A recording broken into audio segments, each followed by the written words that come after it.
Now let's try to recreate the stacked bar chart. So this one here, where we had redemption rate for voucher example across new and old customers and across year 2019 and 2020. Let's insert the chart first. So here's the column stack chart, and you can see from the graph itself that it does not add up to 100%, and this is exactly what we're aiming for, because our voucher redemption will not add up to 100%, because never 100% of consumers redeeming their vouchers. So here we have it, and we have our categories in each row, and this is where our years should go. So let's go to our data. Here you, let's say, already created the summary, or I just take this one here and copy it to my data here and adjust the range so that only where I'm interested in the data it's present. You can delete the other one not to confuse you. And there we already have everything that we need data-wise. Everything else is just cosmetics. Let's start adding information to our data. First of all, numbers here within the bars. Let's add chart element, and here we go in for the center. Do that twice by selecting each of the categories separately. Now, what else are we missing? A couple of things. So first of all, let's adjust our scale here, and our axis should go actually until 100% or 1 here, and let's make a 25 step to it. The step is ready. What else are we missing? A name of the chart, voucher redemption. Here we go, and let's move our axis up here and readjust it a little bit so that it looks nice and neat. Let's create these red bars here. So to create these red bars, these are actually trend lines. So they show us how the trend went from 19 to 20. And we add the element here, which is lines. Here we only have one option for bar charts. For different types of charts, they're going to be different. And here we have our lines.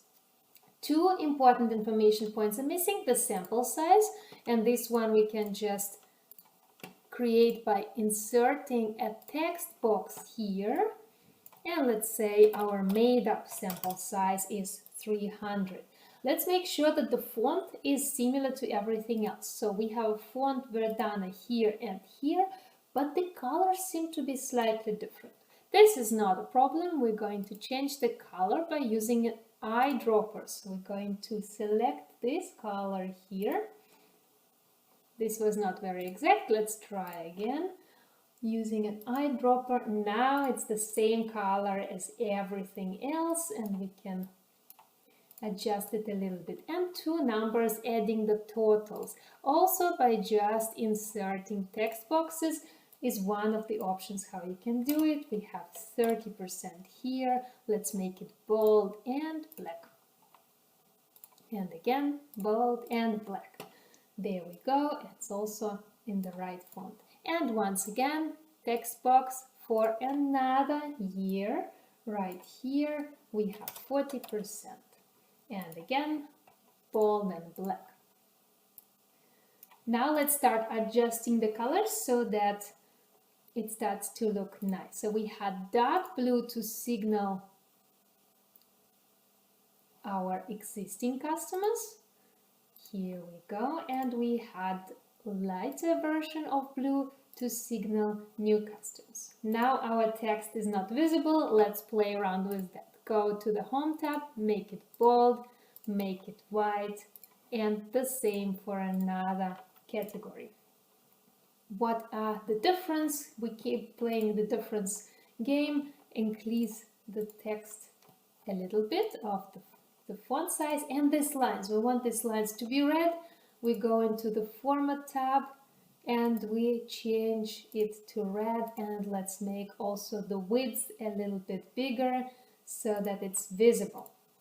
So here we go. It looks like the charts look identical, or at least I cannot see any other differences here. So maybe this header, let's make it bold, and let's make this one a little bit prominent as well. So there we have it. The charts look almost or completely identical. Here is how you create this one. Let's try again on a similar stack chart, but now let's do a gain and loss one. So this one, we have loyalty card data, or we're pretending to have a loyalty card data, and we have customers that stopped purchasing this year, customers who we retained, who remained with us, and customers who we acquired, who we gained. Let's insert a chart again, and let's select a bar chart one, so a horizontal one. This one, the stacked horizontal bar chart, and click OK.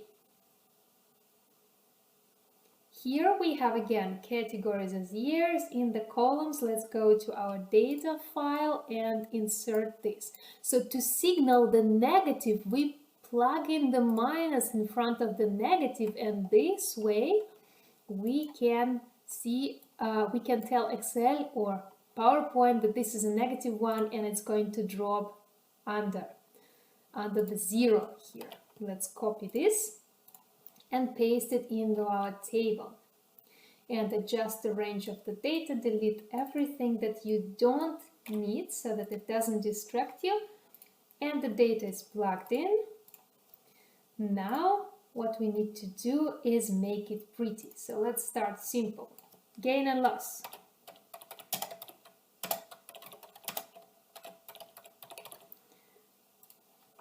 Headline written, bold, good.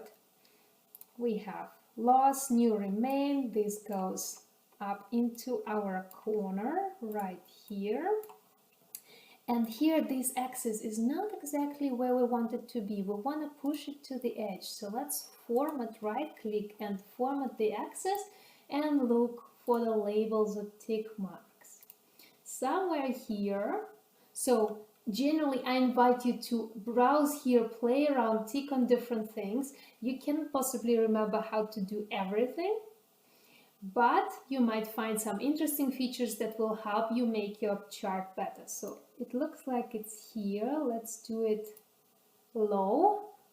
Label position low, and here our years flew into the side of the chart, and this is exactly what we are going for. Let's color everything neatly right away. Orange, and this was not the right thing.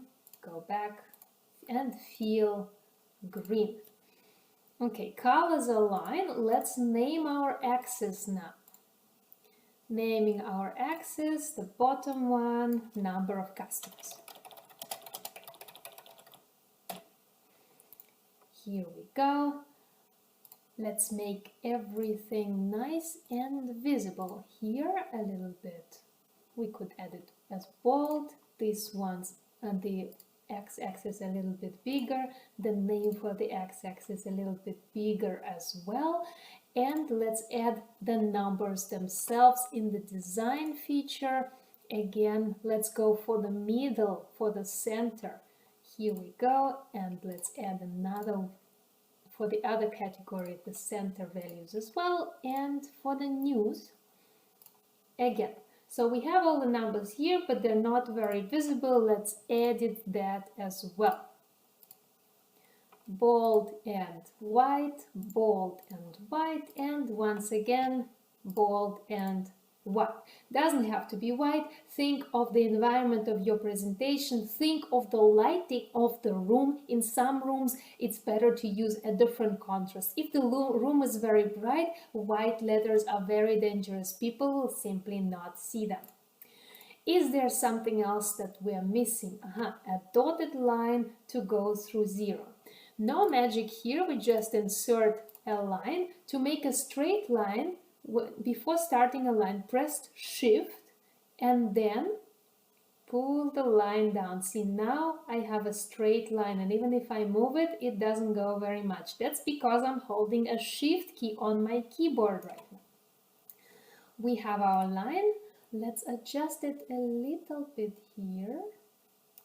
There we have it, and edit it into red, dotted, and wider line. Let's move our chart a little bit lower so that our headline is not so cramped. Let's make the legend font a little bit bigger so that everybody can see what means what in case color coding is not intuitive enough. That's too big, let's make 16. Let's adjust everything neatly. So these final adjustments, I suggest you do them already when you decided on the size of your chart. Otherwise, when you start doing these things here that I started doing too late, you might have to do the adjustments again. That's double the work. We don't want that. So first decide on the size of your chart and then move it around. Again, if you want to resize your chart proportionally, hold a Shift key, otherwise it will go like this, but if I hold the Shift key, it only moves proportionally. There we go. Looks like our charts are very similar, at least again, I cannot see any differences left. The job is done, chart is created, and here we have it.